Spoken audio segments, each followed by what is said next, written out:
vamos a repasar rapidito lo de la lección 6 y nos metemos en la lección 7. ¿Está bien? En la lección 7 nosotros habíamos hablado acerca de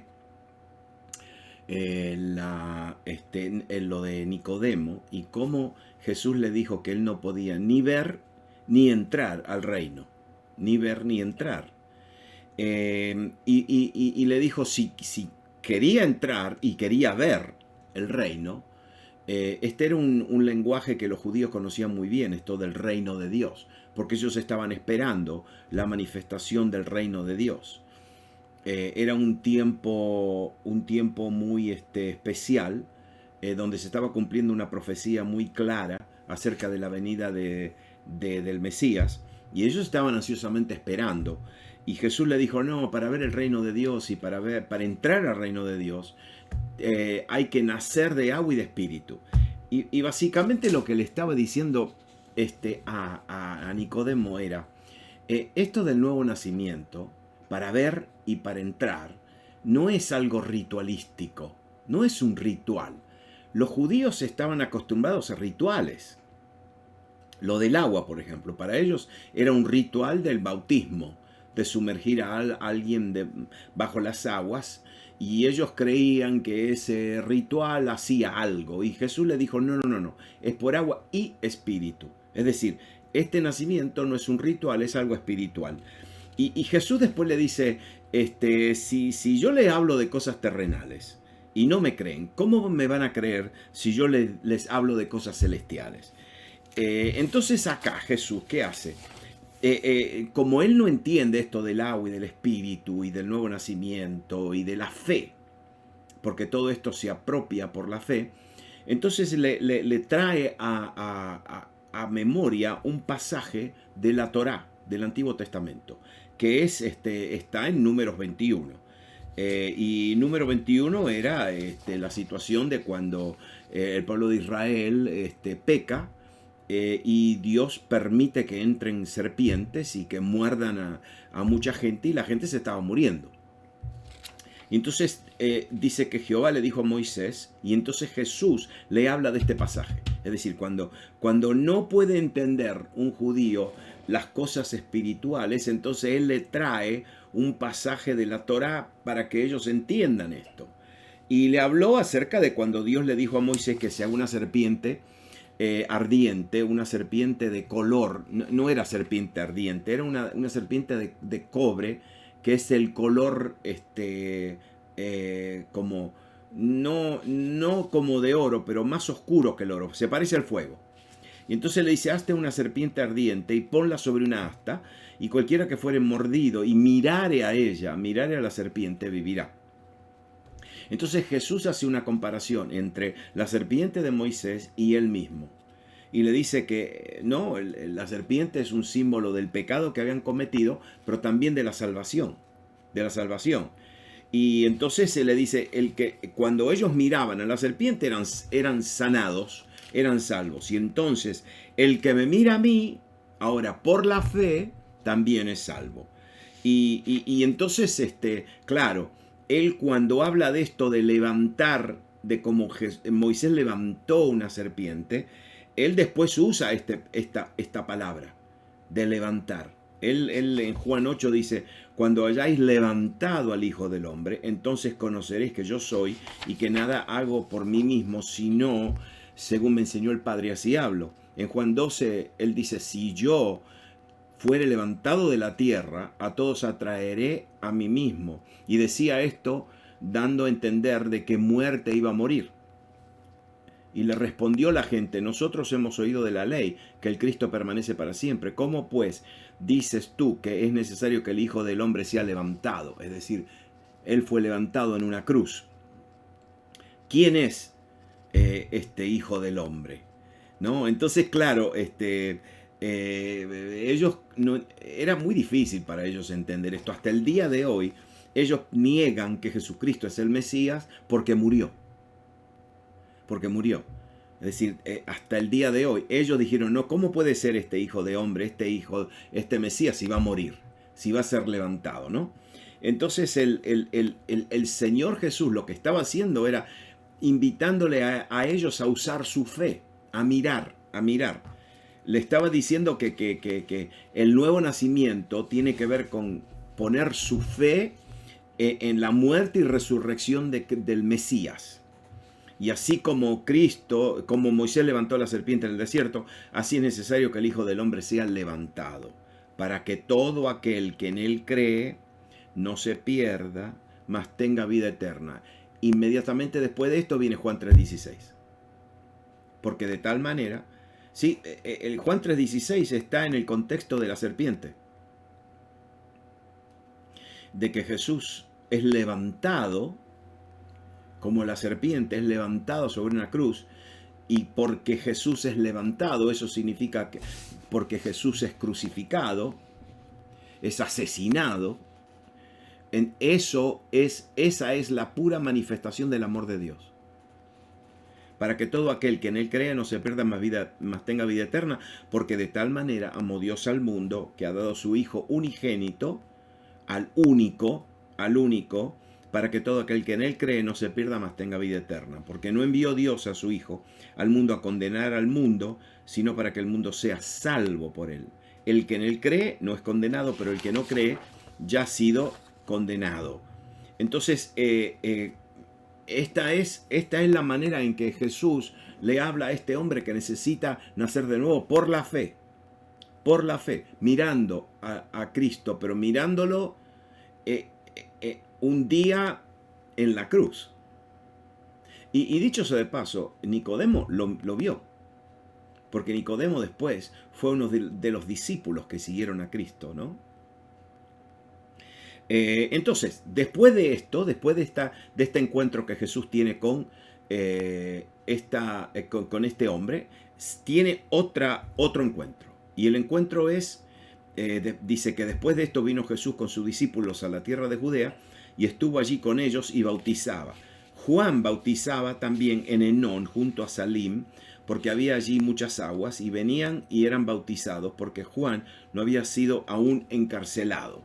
Entonces Juan estaba bautizando, Jesús dice que y sus discípulos bautizaban en la tierra de Judea, pero Juan bautizaba en Enón junto a Salim. Eso estaba en un lugar donde el río Jordán desemboca hacia el mar muerto, el mar salado. No es un lugar lindo. Tampoco hace un mal olor terrible, porque el agua del mar muerto, del mar salado, contiene mucho azufre. No solamente sal, pero contiene mucho azufre. Y el azufre hace un olor horrible. Si no, huelan un huevo podrido, y ahí se van a dar cuenta cómo, sí, huele a huevo podrido. Pero no una solo, parecen que hay... Es un olor horrible. Bueno, ahí bautizaba Juan. Y Juan lo hacía a propósito, lógicamente, porque él decía, el que viene acá para bautizarse en el río Jordán, con este olor y con toda esta agua, y el agua no es limpia, el agua del río Jordán no es limpia, porque viene ahí ya cuando va desembocando, eso viene ya arrastrando toda la suciedad y todo el río Jordán que comienza en el norte. Y entonces Jesús está bautizando en el lado de la Judea. Y entonces hubo una discusión entre los discípulos de Juan y los judíos acerca de la purificación, acerca de este bautismo. Y vinieron a Juan y le dijeron, Rabí, mira que el que estaba contigo al otro lado del Jordán, porque no se olviden, otra vez, Jesús estaba del lado de la Judea y Juan estaba del otro lado del río Jordán, del otro lado. Es decir, la gente que iba a ser bautizada por Juan tenía que cruzar al otro lado. Es decir, tenían que hacer un esfuerzo muy, muy significativo porque tenían que cruzar al otro lado. Y entonces le dice, el que estaba contigo, ese Jesús, está bautizando, pero todos van a él. Y a ti no viene, es decir, tu ministerio ya se está terminando, porque ahora vino este nuevo, y entonces va toda la gente a bautizarse con él, con este. Y Juan entonces le dijo, no puede el hombre recibir nada si no le fuere dado del cielo. Ya ahí Juan ¿qué está confesando? Está confesando de que lo que tiene Cristo, lo que tiene Jesús, no es de la tierra, viene del cielo. Y entonces él dice, vosotros mismos me sois testigos que yo dije, no soy el Cristo, sino soy un enviado delante de él, ¿no? Entonces, al final dice, es necesario que él crezca y que yo mengüe. Y después dice, el que viene de arriba, el que de arriba viene es sobre todos. Y el que es de la tierra es terrenal, y cosas terrenales habla, pero el que viene del cielo es sobre todo. ¿No? Entonces, Juan aquí está ya declarando, ya estaba creyendo quién era Jesús. Y fíjese lo que dice en el versículo 36. El que cree en el Hijo tiene vida eterna, pero el que rehúsa creer en el Hijo no verá la vida, sino que la ira de Dios está sobre él. Ya Juan está diciendo, el otro que está al otro lado, ese es el Hijo de Dios.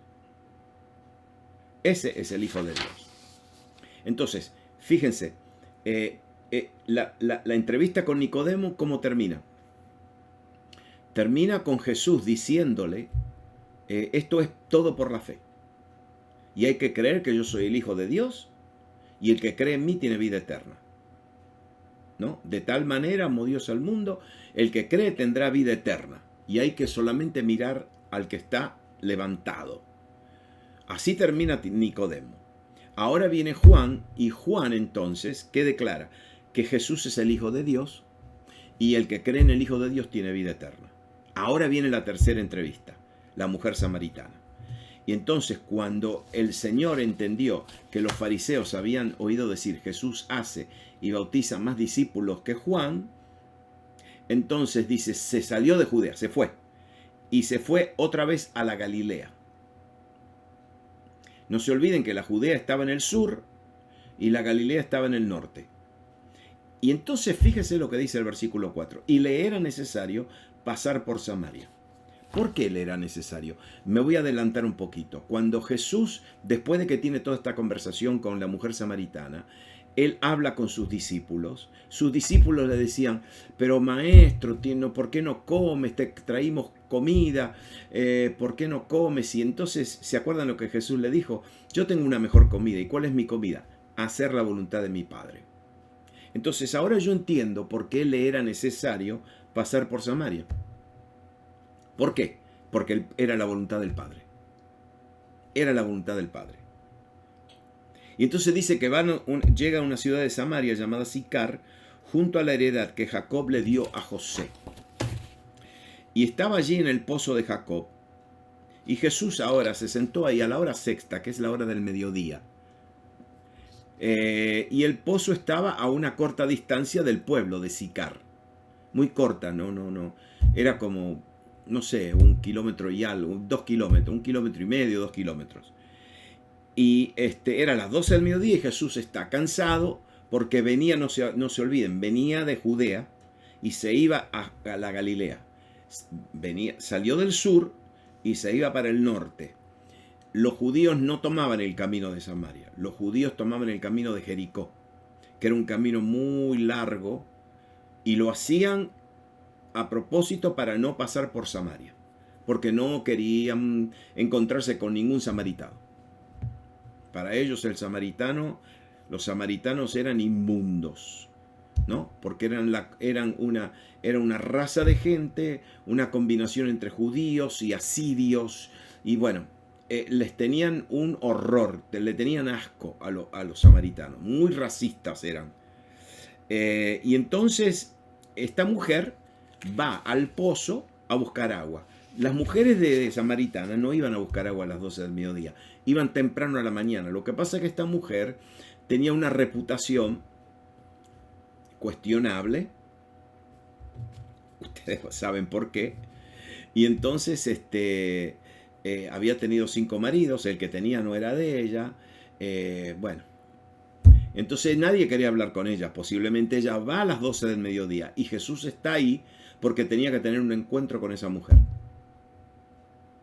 y le pide agua y le dice, dame de beber. Y entonces la mujer le dijo, pero ¿cómo vas a tomar si no tienes nada para sacar agua? Y entonces le dice, ¿cómo vas a sacar agua? Y Jesús le dice, si conocieras el don de Dios, ¿y quién es el que te dice, dame de beber? Tú le pedirías y él te daría agua viva.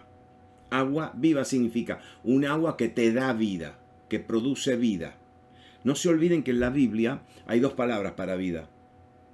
Hay una palabra que conocemos bien porque es la palabra vida, que es la palabra bios, de donde sacamos la palabra biología, que significa vida, ¿no? Biología. Pero hay otra palabra que es la palabra Zoe, Z-O-E, Zoe. Ahora ese nombre está de moda, se le pone ese nombre a las niñas, Zoe.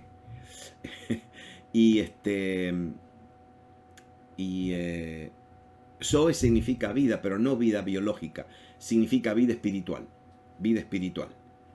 Y entonces Jesús le dice, si yo te puedo dar agua, pero te puedo dar agua que va a producir vida espiritual. Y la mujer ahora, mire cómo le responde. Le dice, pero Señor, tú no tienes con qué sacarlas y el pozo es hondo.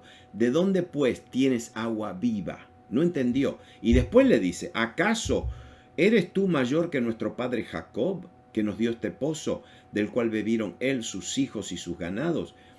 Y Jesús le dice, yo te voy a dar agua de vida eterna, agua de vida espiritual.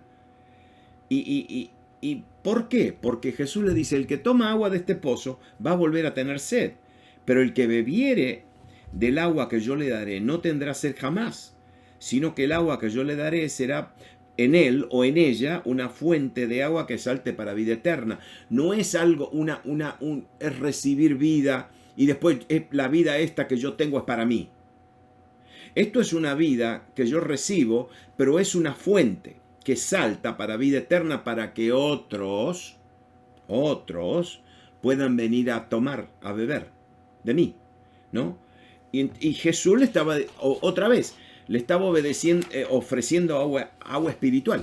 Si lo mismo que le dijo a Nicodemo, tienes que nacer por agua y espíritu. Esto es una experiencia espiritual. Ahora él le está diciendo a la mujer samaritana, esta es agua, pero es un agua espiritual. ¿Por qué le dice esto del espíritu? Porque para entender esto de algo espiritual hay que tener fe. Nicodemo le dice, ¿nuevo nacimiento qué? Pero yo no me puedo meter en el vientre de mi madre otra vez. Sí, él estaba entendiendo esto fisiológicamente. La mujer samaritana le estaba diciendo, agua, pero no, agua no. ¿De dónde vas a sacar agua?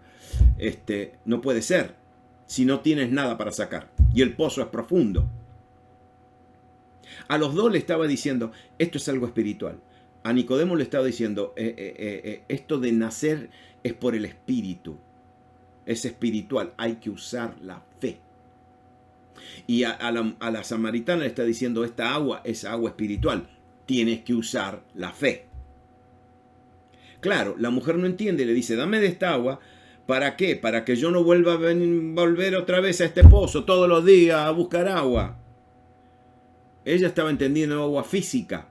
Jesús le estaba hablando de agua espiritual. Y entonces Jesús ahora usa una técnica, pero tremenda, porque esta mujer no está lista para recibir esto.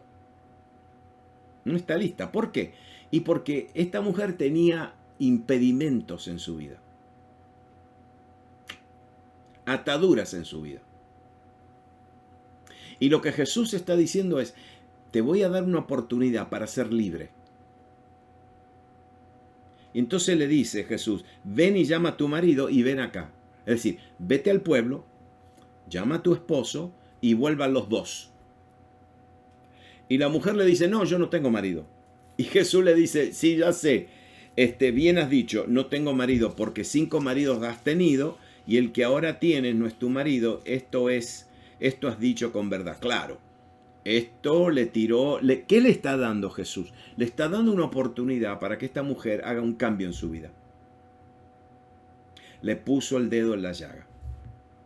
Exactamente, gracias, Emilio. Entonces, ¿qué hace la mujer? Un desvío. Desvía la conversación. Y le dice, Señor, me parece que tú eres profeta.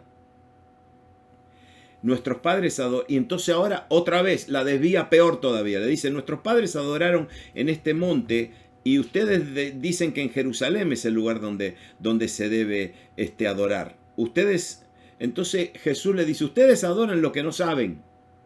Nosotros adoramos lo que sabemos porque la salvación viene de los judíos. Pero, le dice, pero, la hora viene y ahora es cuando los verdaderos adoradores adorarán al Padre en espíritu, otra vez, le usa el concepto espiritual, otra vez. Para entender las cosas espirituales hay que usarlo solamente a través de la fe. Uno no puede entender esto. La mujer estaba hablando de adorar a Dios en un lugar. Un lugar. Y ahora Jesús le dice, no, los verdaderos adoradores adorarán al Padre en espíritu y en verdad. Porque el Padre busca a esos adoradores. Dios es espíritu y los que le adoran en espíritu, en verdad, es necesario que le adoran. Es decir, Jesús otra vez le está diciendo, hay que usar la fe. La adoración no es una fórmula, la adoración no es un lugar, la adoración no es algo que nosotros podemos hacer. La adoración viene de un corazón que tiene una relación con el Padre a través del Espíritu Santo y en verdad. A través del Espíritu Santo y verdad. Es decir, la adoración viene acá del corazón. Cuando uno tiene una relación con el Padre, y entonces puede relacionar, puede hablar y puede oír. Eso es adoración. En espíritu y en verdad. Otra vez, todo esto es por fe. Ella le está diciendo, no, ese es en este monte y en el otro monte, en el otro monte, en este monte. No, es en el corazón. Entonces, la mujer le dice, sé que ha de venir el Mesías, llamado el Cristo. Mas cuando Él venga nos declarará todas las cosas. Y Jesús acá le dice, Jesús le dijo, yo soy el que habla contigo. Ya está. Ahora, fíjese bien. En el versículo 9, la mujer samaritana le dice, ¿cómo tú siendo judío? Lo llama judío. En el versículo 9. En el versículo 12 le dice, ¿acaso tú eres mayor que nuestro padre Jacob? Entonces ahora ya no es más un judío, ahora le dice, ¿tú eres mayor que el padre Jacob? En el versículo 19 la mujer le dice, Señor, me parece que tú eres profeta. Como que va cayendo un poquito. Primero le dice un judío, después alguien mayor que un padre, el padre Jacob, después ahora le dice que es profeta. ¿Y saben qué? En el versículo 29, cuando ella se vuelve al pueblo, le dice, venid y ved a un hombre que me ha dicho todo cuanto he hecho.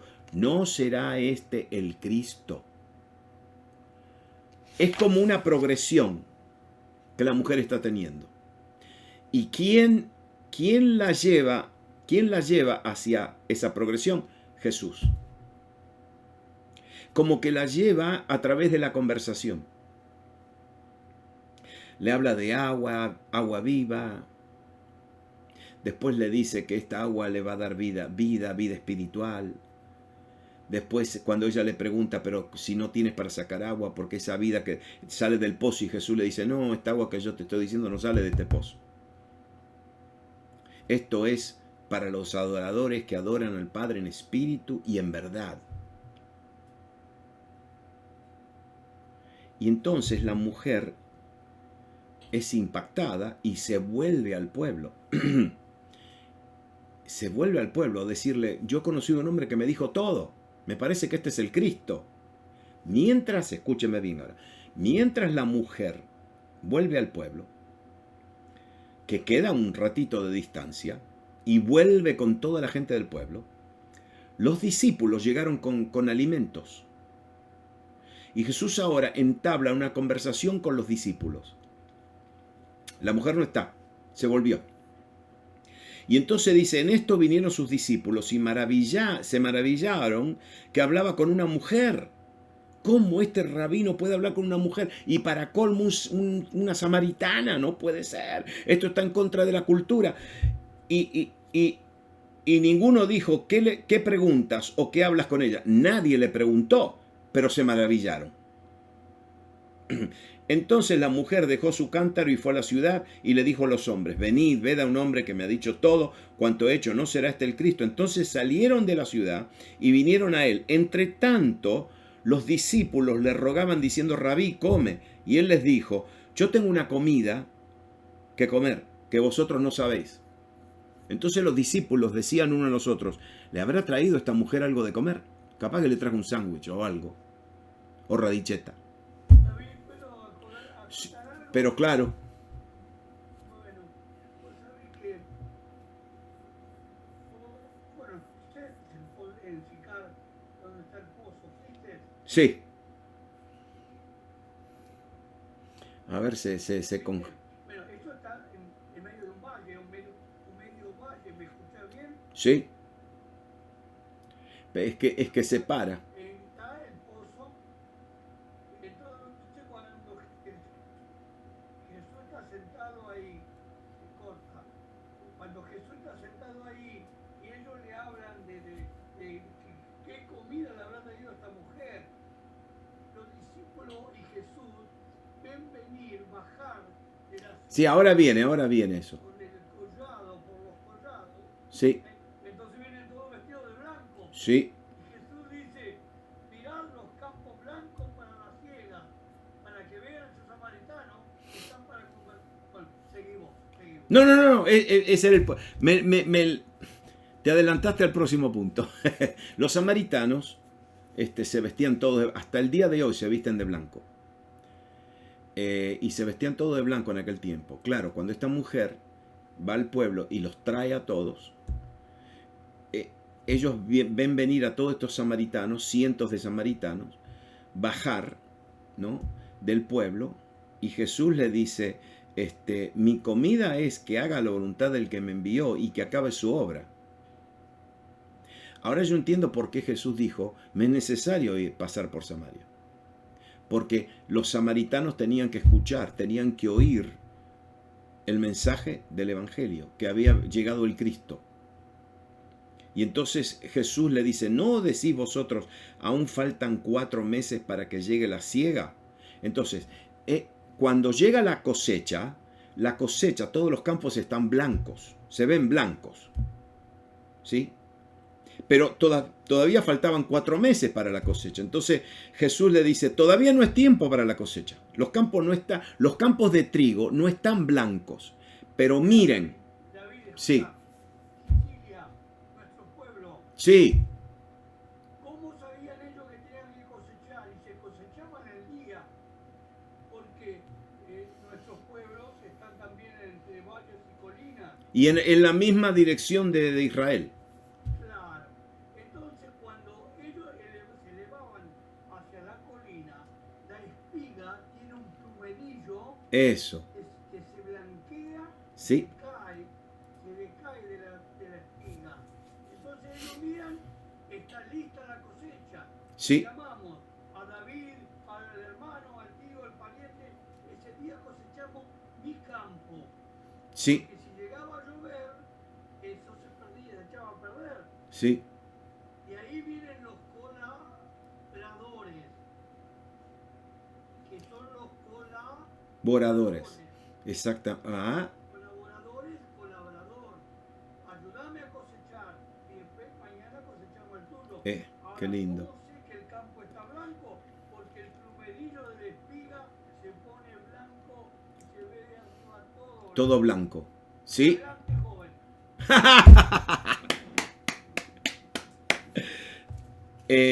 ¿Cuál era la voluntad de Cristo? Era esa.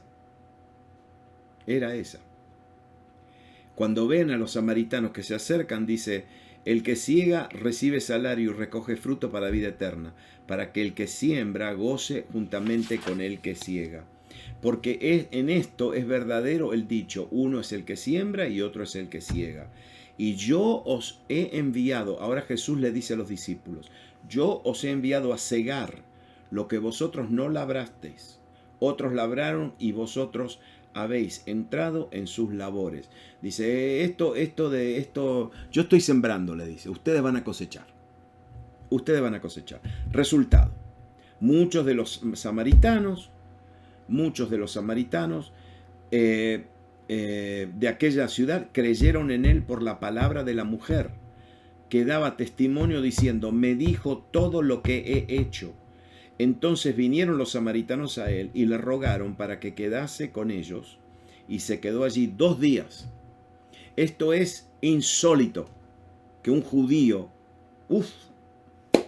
no puede ser, un judío con sus, y me imagino los que estaban diciéndoselo los discípulos entre ellos, ¿qué estamos haciendo acá? Entonces, ¿pero qué dice? Que creyeron mucho más por la palabra de él, y decían a la mujer, ya no creemos solamente por tu dicho, porque nosotros mismos hemos oído y sabemos verdaderamente, este es el Salvador del mundo, el Cristo. Estos son samaritanos. Ahora, ¿por qué esto es muy fuerte? Muy fuerte. Porque Jesús se fue, el Salvador del mundo se fue a los samaritanos. Y los samaritanos le recibieron. Y a los suyos vino, y los suyos no le recibieron, pero los samaritanos sí. Esto era como una cachetada en la cara. Y imagínense los discípulos. Estaban diciendo, pero ¿cómo puede ser? ¿Cómo puede ser? A los samaritanos. Ay, no. A los samaritanos no. Entonces, fíjense que yo no iba a meterme, pero me faltan unos minutos más. Y entonces, es interesante porque ¿qué viene? ¿Qué viene? Viene la segunda señal de Cristo. ¿Y cuál es la segunda señal? La segunda señal, y ahora se la voy a leer. La segunda señal es cuando él sana al hijo, dice de un noble, pero era un funcionario del gobierno en muy alta posición. Entonces dice que después de 2 días que él estuvo ahí, 2 días después salió de allí y se fue a la Galilea, es decir, siguió de largo hacia el norte y llegó a la Galilea. Porque Jesús mismo dio testimonio de que el profeta no tiene honra en su propia tierra. Entonces, cuando vino a la Galilea, los galileos le recibieron, habiendo visto todas las cosas que había hecho en Jerusalén en la fiesta, porque también ellos habían ido a la fiesta. Es decir, la gente, el hombre judío con su familia tenía que ir a celebrar las 3 fiestas. Pascuas y Pentecostés, que estaban 50 días, ¿no? Pascuas venían, 50 días después venía la fiesta de Pentecostés y tenían que celebrar. Y después tenían que volver en septiembre a celebrar la fiesta de los tabernáculos. Así que tenían que subir a Jerusalén, por lo menos mínimo 2 veces por año. Y entonces los galileos habían ido y ahora habían vuelto. Y cuando llega Jesús, le dan la bienvenida. ¿Por qué? Y porque habían escuchado, habían visto varias de las cosas que Jesús había hecho en Jerusalén. ¿Se acuerdan que él entró al templo, sacó el látigo, empezó a hacer? Bueno, entonces dice, vino pues Jesús otra vez a Caná de Galilea. ¿Se acuerdan de Caná? Donde hizo la primera señal. La primera señal fue que cambió agua en vino. Y el vino es agua que cae del cielo, se mete en la planta de la uva y entra en la uva, se saca el jugo de uva y después se pone en barriles y después se fermenta. Eso toma meses. Bueno, Jesús lo hizo en 1 minuto. Porque Él es el Señor del proceso, de los procesos. Así que a los procesos de Dios no le pongamos tiempo, no le pongamos horario, porque Él es el que determina cuánto dura un proceso. Entonces, ahí en Capernaum había un oficial del rey cuyo hijo estaba enfermo.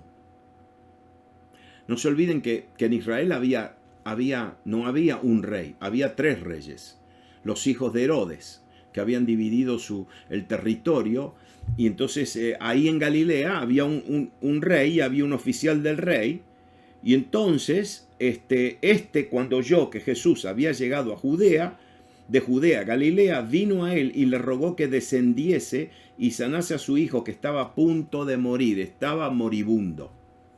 Entonces sube a Capernaum, de Capernaum, y entonces dice que va y sube, es decir, es una distancia larga, y le rogó que descendiese, que baje y sana a su hijo. Entonces Jesús le dijo, si no viereis señales y prodigios, no creeréis. Eso es lo que dijo. Si ustedes no ven señales y milagros, es decir, milagros es una manifestación de poder. Señal es un milagro, pero que tiene un significado muy específico. Y el verdadero significado no está en el milagro, pero en el que hace el milagro.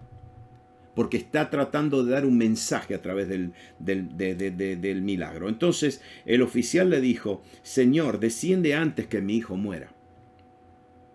Y Jesús le dice, ve, tu hijo vive. Ve, tu hijo vive. Y el hombre creyó a la palabra que Jesús le dijo y se fue. Jesús solamente le dijo, ve, tu hijo vive. No vivirá, tu hijo está viviendo ahora, le dijo, en este momento, en el tiempo presente. Y entonces cuando el hombre creyó a la palabra que Jesús le dijo y se fue, y cuando él ya descendía, sus siervos, ¿por qué? Porque él no llegó a Capernaum donde estaba el hijo, él como que se quedó en el camino. Y cuando él se queda en el camino, los siervos estaban volviendo de Capernaum para encontrarlo, y le dice, los siervos salieron a recibirle y le dieron buenas nuevas y le dijeron, tu hijo vive. Y entonces él le preguntó a qué hora había comenzado a estar mejor y le dijeron, ayer a las 7 le dejó la fiebre. Escúchenme bien ahora. Cuando Jesús le dijo, tu hijo vive, eran las 7 de la tarde. Las 7 de la tarde en Israel es noche. ¿Entienden? Entonces, ¿qué hace? ¿Qué sucede? Si este hombre sale de donde estaba en la Galilea hasta Capernaum, le va a tomar tiempo. Muy probablemente él no llega rápidamente, él tiene que detenerse a descansar, porque era muy tarde, era de noche. Entonces cuando él retoma el viaje al día siguiente, le salen los siervos. Sí, pasó toda una noche. Pasó toda una noche. Y los siervos le dijeron, no, ayer a las 7 él empezó a estar mejor. Y ayer a las 7 le dejó la fiebre.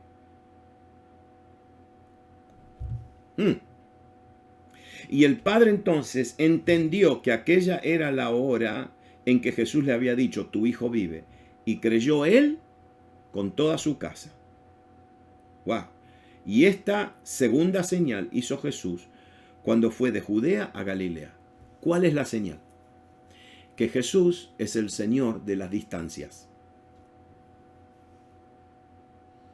En la señal de Caná es el Señor de los procesos, que no hay tiempo para él puede hacer algo en 2 minutos, en 2 horas, en 2 días, en 2 años, él decide cuándo. En la sanidad de este niño, Jesús es el Señor de las distancias, porque lo que dijo, tu hijo vive, lo dijo lejos, lo dijo lejos, a una distancia. ¿Y qué quiere? ¿Podía Jesús haber ido? Sí, claro que podía haber ido. Pero si hubiera ido allá, hubiera sido un milagro. Escúchenme bien, hubiera sido un milagro. Pero no fue. Lo hizo a larga distancia. La diferencia entre un milagro y una señal es que si él hubiera ido, hubiera sido un milagro. Pero lo hizo a larga distancia. ¿Para qué? Para que sea una señal. ¿Y cuál fue la señal? No hay distancia para Jesús. Para Dios no hay distancia. No hay distancia. Esta fue la segunda señal. Cuando muchas veces nosotros oramos, ¿no? Por personas que necesitan un toque de Dios, una sanidad, bueno, ¿qué importa dónde están? Pueden estar al otro lado del mundo. Jesús dio una palabra: tu hijo vive. Y el hombre le creyó a la palabra. Cuidado, porque aquí está el verdadero significado. El verdadero significado es que el hombre, el papá de este niño, le creyó. ¿Y por qué le creyó? Porque se volvió. ¿Y cómo se volvió? Sin Jesús. En una de esas, por ejemplo, como el papá de el Jairo, ¿se acuerda de Jairo? Le dijo: tú tienes que venir a mi casa, porque tú tienes que venir a mi casa, porque mi hija se está muriendo, y tú le tienes que poner las manos a mi hija, porque si tú no vienes a mi casa y no le impone las manos sobre la cabeza, entonces no va a venir el milagro. Y Jesús fue. Jesús fue, pero en este caso no fue. ¿Y cuál es la señal? Este hombre le creyó. ¿Cómo que le va a creer? No fue como Jairo. Jairo, que era un religioso, este era un político, un oficial del rey. Jairo no, tienes que venir a mi casa porque mi hija se está muriendo, no, porque tú tienes que venir a tocarla. Si no me toca, no la tocas. Este hombre le creyó al Señor a larga distancia. Y a las 7 de la noche se volvió, descansó, y al día siguiente, cuando arrancó otra vez, los siervos le dijeron: a las 7 fue. Porque instantáneamente, al salir de la boca de Jesús la palabra, tu hijo vive, la vida se transportó hacia la vida de este niño. ¿Cuál fue la señal? La señal fue que Jesús quiso decir: miren, al que cree todo es posible, aunque esté lejos. El Señor de la distancia. Amén. Muy bien. Nosotros podemos confiar en el Señor. Miren, podemos confiar en el Señor aunque al que algún experto te diga: no, eso va a tomar tiempo. No. El Señor Jesús es el Señor de los procesos. Y si alguien te dice: no, está lejos. No. El Señor es el Señor de las distancias. Así que la primera señal fue: Él es el Señor de los procesos. La segunda señal es: Él es el Señor de la distancia. Y no hay distancias para el Señor.